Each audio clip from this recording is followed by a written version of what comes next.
I wasn't feeling too good last night. I had a bit of a cough, so I decided I'm going to make myself a tincture, a herbal expectorant. So here's the ingredients. You need about 100 grams of aniseed. I already opened the packets there. And then you're going to need a bottle of vodka, but you can use pretty much any alcohol. Now you can just put this in another bottle. This is what I did with these other tinctures that I made over here. But I'm going to be using this magical butter contraption. I'll show you guys just now what I'm doing with it.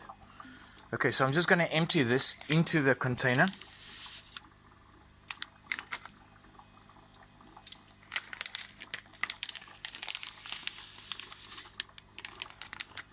There you go. Here's all the seeds. I don't normally drink vodka, so this doesn't feel like sacrilege at all.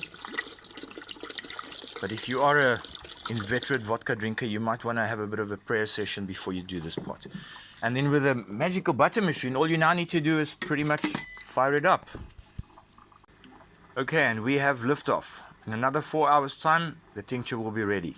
If you're doing this just in a bottle, where you pour the herbal material, the botanicals, and the alcohol into a bottle, you're going to put it in a dark place where it isn't going to be bothered too much, and you're going to, for the next 2 weeks, you're going to shake it twice a day.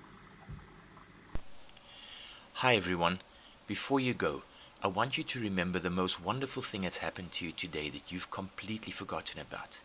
And if you found any value in this at all, please remember to give it a thumbs up and subscribe to the channel. Bye.